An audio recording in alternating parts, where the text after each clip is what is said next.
Since the Nats won in New York on both Saturday and Sunday to decrease the Mets' playoff chances, Walters will treat everyone to their first beer at the Nats Chat podcast party on Friday night, October 10th at 7 p.m. Walters is located just across the street from the ballpark. Now the pitch. Swinging. Alfaro drives one to left toward the corner. This is way back and over the head of Nimmo off the wall. He plays the carom, heading for third. Lile heading for second. Alfaro, the throw there. Relay gets away, and here comes Lile down the line. He dives across the plate as Alonso had to go chase the ball. And the Nationals lead 1-0 on another miscue by the Mets. House in some at third should Mullins bunt. He swings and it's a slicing fly ball toward the left field corner. Lyle a long run, slides, and he made the catch up against the side fence. Now the ball is dropped, and Nuñez is racing out there from shortstop. They're going to send Torrens around third. Finally, Nuñez grabs the ball and heaves it in. Torrens will score. What's going on? Mullins is stopping at first base. Well, Lyle crashed into the wall on a slide and appeared to hurt his wrist. Or actually, now we're looking at his knee. He's grabbing at his left knee. Now Parker again from the stretch like a reliever comes set. The kick, here it comes. Breaking ball, line drive right at Nasim Nuñez. He makes the catch and a curly W in the books to celebrate a win for Jake Irvin. And Mitchell Parker goes 3 2/3 innings for his first Major League save in his first ever big league relief appearance. And welcome to Nats Chat, along with MASNsports.com Nationals insider Mark Zuckerman, who was at Citi Field in New York City. I'm Al Galdi, host of the Al Galdi podcast. The first round of beers at the Nats Chat podcast party at Walters Sports Bar on Friday night, October 10th at 7 is on Walters. We thank Walters very much for that, and we thank the Nationals very much for that.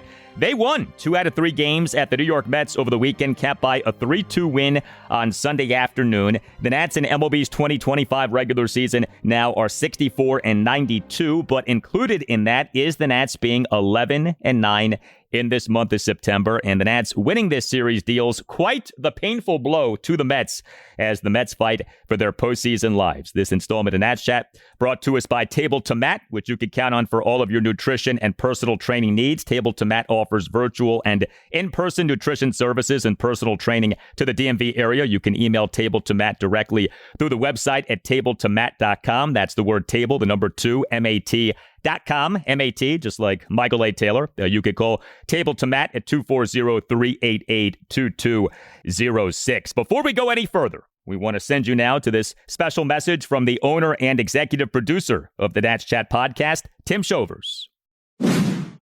Hey Nats Chat, Tim Shovers here with my annual September message. Nats Chat has been covering every Nationals game since 2021, and as you can imagine, those costs add up. For those able to give, we request an end-of-season donation. You can use some of that money you saved on the free beer at Walters towards this donation. Here's how you do it. Go to natschatpodcast.com, click on merch, and they'll send you to the donation page. Easy steps from there. So again, natschatpodcast.com, click on merch, and then hit donate now. There's also a link in our Twitter bio. It is a major help to us and appreciate your support. See everyone at the party on October 10th at Walters, and hopefully in the future, this message is being delivered to you in October instead of September. Now back to the show. All right, we thank you for listening to that from Tim. So the Nats' 2 worst starting pitchers this season have been Jake Irvin and Mitchell Parker, but each guy on Sunday afternoon was good, including Parker as a reliever. We in this game had a spectacular circus catch by center fielder Jacob Young. We in this game also had a scary moment with Daylen Lile. And Mark, I guess we should start with that just because if you watch this game, you perhaps exit the game with Daylen Lile's health at the top of mind. So Lile in this game is the Nats starting left fielder, number 4 batter, 1 for 1 with a single. But he left the game in the bottom of the third due to what the Nats are calling a left knee contusion, which he suffered in crashing into the left field sidewall in an attempt at a sliding catch on an opposite field RBI single by Cedric Mullins on a fly ball to left field. A brutal looking play for Lile. He clearly was in a ton of pain. It sounds like, though, that he may actually be all right. Is that true? Yeah, it's remarkable because, as you said, watching it live and seeing the initial, 30 seconds or so after it, you're thinking this is really, really bad. I mean, anytime that a defensive player can't even bother to get the ball, retrieve it and get it back in, he's in serious pain. And he was in serious pain. But I think once the shock of it wore off and you saw he got up and he walked off under his own power, he even apparently was trying to convince Miguel Cairo to let him stay in the game. And Cairo said, no, we're not doing that. Once he got back to the clubhouse, they looked at him, they ran some tests and things. Everything appeared to be fine. They didn't even feel like an x-ray was necessary. He was walking around a slight limp after the game. They're calling it just a contusion. It is a incredibly fortuitous outcome for this. We'll see. He's getting on a plane to fly to Atlanta. I'm sure things are going to swell up. I can't imagine it's going to feel great on Monday. But in terms of any kind of serious issue, it does not appear to be anything like that. And that is a wonderful final development because for a lot of the afternoon, you're thinking to yourselves, Daylen Lile's spectacular rookie season, his spectacular September has just come to a grinding halt and maybe in such a bad way that it could impact him beyond 2025.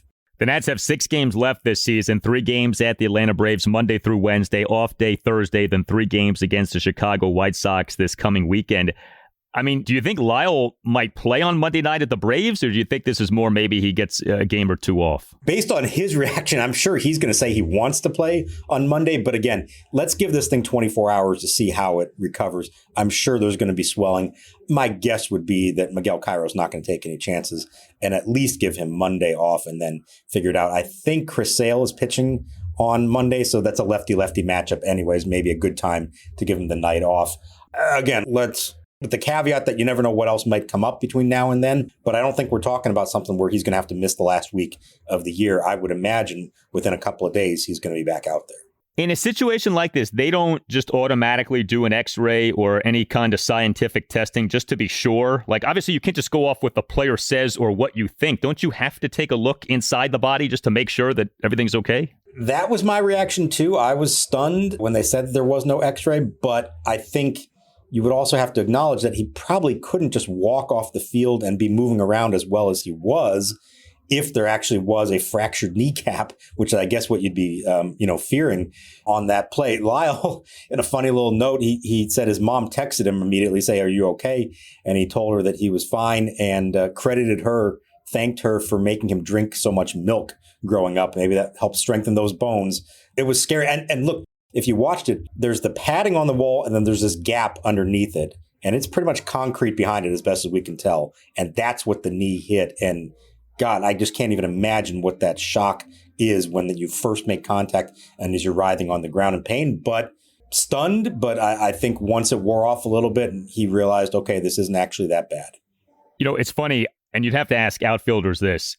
It feels to me, though, like colliding into the side walls might actually be nastier than colliding into the outfield walls, because a lot of the times colliding with the outfield walls, you can perhaps brace yourself for that. And there is ample padding out there. It doesn't feel good. I understand that. But there is padding out there. These side walls can sneak up on you. You can't necessarily brace yourself. And like you said, with some of these side walls, they're on a portion of the sidewall is concrete. Like, it's not padded. So, they can be like sneaky vicious when you run into those sidewalls. And you're going full speed to try to make a catch. And I mean, you saw the ball was like right on the foul line. It was a fair ball ultimately. And there is so little foul territory over there in this ballpark and in a lot of ballparks. That is something that over the years, the newer ballparks have shrunk to get fans closer to the action. There's no room at all to pull up. And so you have to go all out for those in a way that maybe you don't when you go back to the wall. And so, yes, I do feel like some of the worst ones we see on plays just like that. Swing for the fences this summer and hire Table to Mat for all your nutrition and personal training needs. Being healthy and having fun do not have to be mutually exclusive. Table to Mat specializes in making healthy lifestyles enjoyable and sustainable. Are you experiencing headaches, stomach discomfort, or want to lose weight? Find out how your food choices and exercise impact how you feel physically and mentally. We offer virtual and in-person nutrition services and personal training to the DMV area. With over a decade working in our fields, we bring experience and passion to help you be the best version of yourself. Check us out at tabletomat.com, calling us at 240-388-2206, or emailing us at laura@tabletomat.com for more info. That's the word table, the number 2, MAT.com.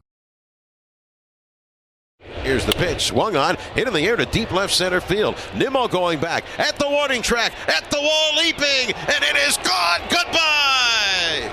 Bang! Zoom goes Nasim Nuñez with his third big league home run.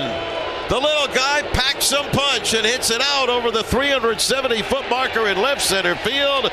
And the Nationals have plated 3 here in the top of the second inning. It's the Nationals 3 and the Mets nothing.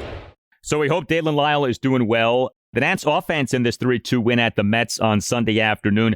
Look, just 3 runs. The Nats did have 9 hits. They were a homer, 2 doubles, and 6 singles, but the Nats worked no walks, went just 1 for 11 with runners in scoring position and struck out 12 times. But the Nats did win this game. All 3 of their runs came in the top of the second inning, and included in that top of the second inning was a home run by Nasim Nuñez. Yes, he homered again. He was the Nats starting shortstop and number 8 batter, as it turns out that CJ Abrams did get hurt on that play in the 11th inning in the 5-3 win at the Mets on Saturday. Jammed his right shoulder, so Abrams did not play in this game. Nuñez did.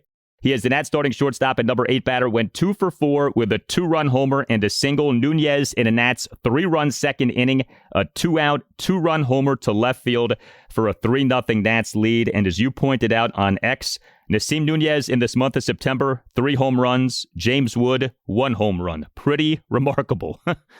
We all saw that one coming, right? Of course, Nasim Nuñez is going to have 3 times as many home runs in September as James Wood. Maybe not so much. Good on him. We have seen tremendous improvement in Nuñez's offensive abilities. He can hit the ball hard when he gets it in the air. This was a right-handed homer after the first 2 came left-handed earlier in the month when he had the 2-homer game. You saw the joy in his face as he rounded the bases and looked to the dugout. He knew that was a big one, and that meant something to him. He played a really nice game. As far as Abrams goes, jammed his shoulder diving into third base on that awful base running play in the 11th inning. He did not return, as it turns out, because of that. Was not disciplinary, was not for defense, but appears to be okay. Didn't look like anything was going on with him today. I think he was available to pinch hit if they needed it. It is his throwing shoulder. That would be the one concern. But the sense was that we should see him back on Monday and that it's not anything that's going to linger for any amount of time. You know, one of the things about this Nats season is that there are not many players about whom you can say you feel appreciably better now as compared to at the beginning of the season. I actually think Nasim Nuñez is one of those guys who, like, you feel better about. Now, you understand what he is. Like, there's a limitation on what he is. But I feel better about him. Like, this guy can be a player for them moving forward. He's showing that when called upon, he can deliver, and he delivered again on Sunday. I think I've said this before. He is, in my mind, I feel like the most improved player maybe I've ever seen from the time they made their big league debut to where they are, in this case now. It is so much progress, and I give him all the credit and the coaching staff and what he was able to do when he went down to AAA for much of this season. It's a tremendous thing. And now, Daylen Lile may have surpassed him in terms of most improved player because it's remarkable how far he's come. But Lile had, more of a pedigree coming into this and more expectation, whereas Nuñez is a Rule 5 pick who survived the season in the big leagues. But when he went down to start this year, you just didn't think to yourself that he was going to end up playing any kind of significant role in the big leagues. And it's still to be determined what, if anything, he can be in the long run. We know he can play defense. We know he can run the bases. What he has done offensively is giving him a chance now to stick up here. I don't know that it's an everyday player, but certainly as a potential backup who can do so many things for you. It's a credit to him. It's a credit to the organization that a Rule 5 pick who barely did anything last year has made this much progress over the last year. We mentioned the Daylen Lile play in the outfield. Also regarding plays in the outfield on Sunday afternoon, Jacob Young with maybe the highlight play of the Nats season. Now Irvin delivers. Breaking ball hit in the air to center field. Young going back, way back to the warning track at the wall. He leaps, and he can't make the play. Or did he? He took it out of the air. Out is the call. What a recovery by Jacob Young. He banged into the fence. He had it. It popped in the air. Young is the Nats starting center fielder and number 9 batter, 1 for 3 with a single and a stolen base. But bottom of the 5th, a circus catch at the outfield wall on a leadoff flyout by Brett Beatty on a play on which Jacob Young attempted a spinning, leaping, backhanded catch, bobbled the ball, and then somehow caught it with his glove in underhanded fashion. This is a play that you have to see if you haven't yet seen. It's one of the craziest defensive plays that you'll ever see. Now, it was made by a guy in Jacob Young who we know is a high-level defensive center fielder, and I do think there is something to be said for when you're really good, luck tends to follow, so a lucky catch like that is also a product of him being as good and as gifted as he is. But when you break down that play moment by moment, first, the spin. I think the spin is an underrated part of this. Then the ball ricochets off him. He bobbles it multiple times, and then he finds a way to make the catch. Unbelievable to watch this play. And Jacob Young, I think he deserves the championship belt for the most circus-like catch of this national season. Watch it again, Alan. You'll realize there's another element to it. He kicked it. He kicked it with his foot back into his glove.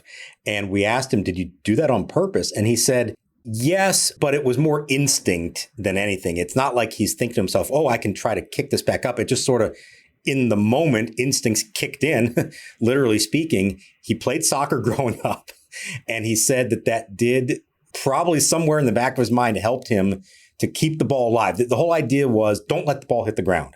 Just keep it in the air somehow.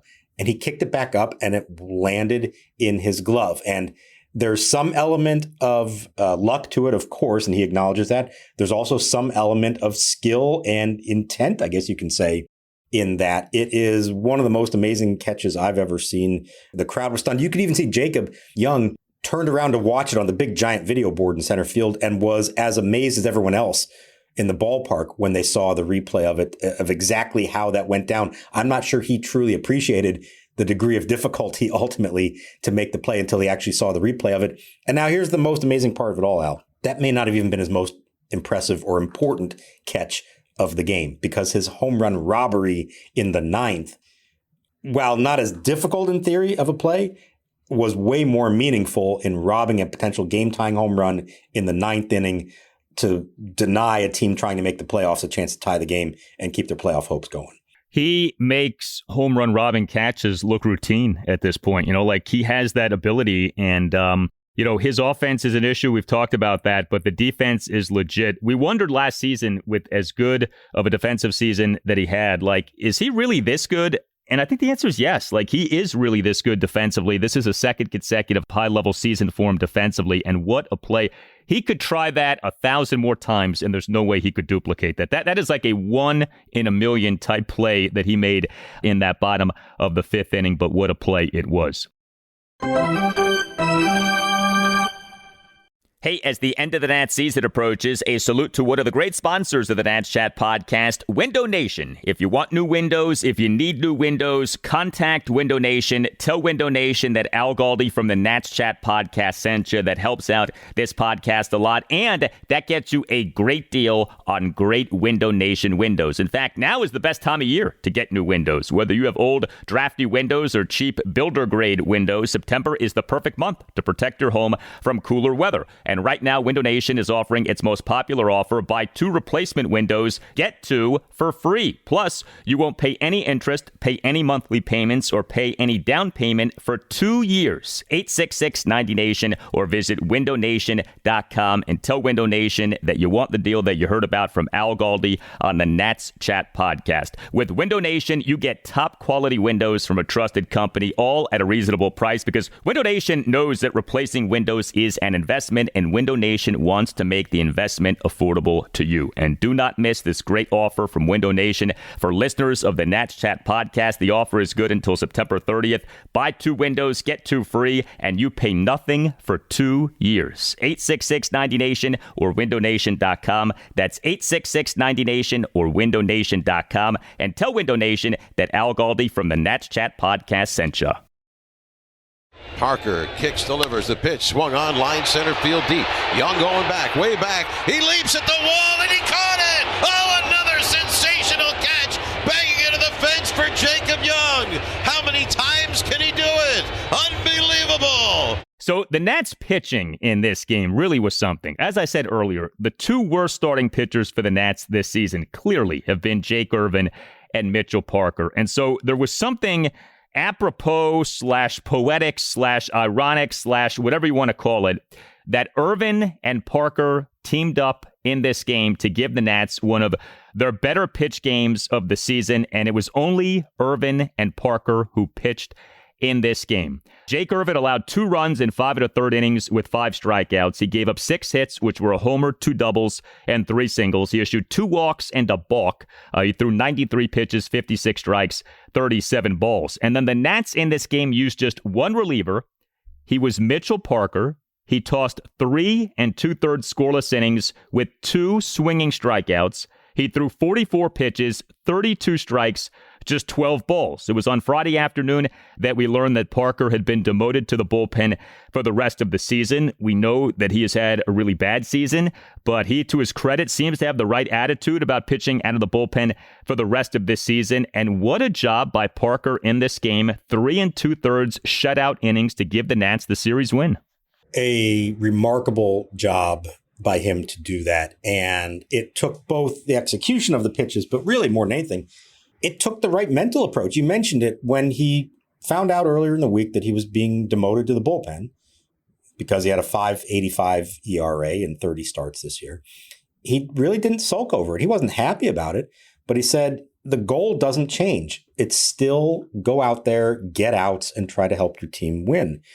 And I think they gave him a little heads up, knowing what they had to do bullpen-wise to get through the 11-inning game on Saturday, knowing that Jake Irvin has struggled as well this year. I mean, these 2 guys, the 2 highest ERAs in baseball, as we've pointed out, among qualified starters. So I think he knew there was a really good chance he was going to pitch in this game, and a good chance that he might even go that kind of length and finish it out as long as things were going well. And he said that it took a couple pitches to get used to it and comfortable, but once he did, he said it just felt like any other game. And he really appreciated the idea of being able to be out there at the end of the game and shake the catcher's hand. It's something he said he's always wanted to do. Of course, as a starting pitcher, the only chance you're ever going to get to do that is if you throw a complete game, which is not something that has happened to him as a professional. Again, he's never pitched as a reliever at any level along the way. It's all new to him. But he handled it the right way and looked like a different pitcher. He looked totally in control, in command. He faced 13 batters and retired 11 of them. And yes, the defense helped out, including the great catch in the 9th inning. But he gets tons of credit for this. This is officially the longest save in Nationals history at 3 2/3 innings. That is something. And, you know, it's funny because when he got demoted to the bullpen, and we talked about this, it kind of felt like, okay, he's a reliever, but this is more the Nats just saying your season's kind of done and we don't really plan on using you for much of the rest of the season, maybe at all the rest of the season. And so that he gets used in this game, gets used for so long and is so good, I just think it's nice. It would have been a shame. It certainly would have left a bad taste in his mouth for a season to end like this. You get demoted to the bullpen. You barely pitch the rest of the year if you pitch at all. Now at least he could say, hey, look what I was able to do, contribute to a series win at a team in the Mets that's fighting for its playoff life. Exactly. And there's a long way to go. We'll see what else happens over the next week. But if I'm the Nationals, I kind of want to just say, okay, that's it. Because he's not going to do anything better than this if he pitches again. Let him go home feeling good about himself after an otherwise miserable season for him on a personal level. You know, again, they may need him. We'll see how it all plays out, you know, over the final week of the season. But if this was it for him, what a way to end a year that did not go at all how he wanted it to, but could potentially end on a true high note and a really uplifting moment for him.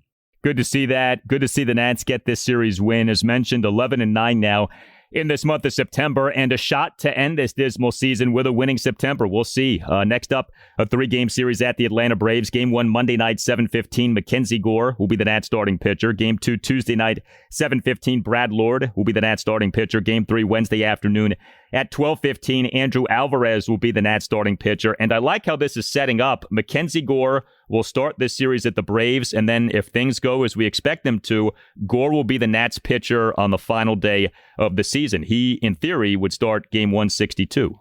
Unless they make some kind of other move, as we've speculated, maybe Josiah Gray does get called up. It doesn't have to be that game. It could be any of them. So we'll see. I think they'll see how Gore does on Monday and then decide from there. I personally would like to see him make 2 more starts. I think especially because he has finished this year out strong after that blip there in July and August. I think it'd be good for him if he can have a couple of good quality starts down the stretch. But, I can understand if they say, hey, there's somebody else that we want to see before it's all said and done. We don't need to give him another one just for the sake of it. But at least 1 more, maybe 2 more for him. And it would be nice if he could finish out the year with 2 more strong starts.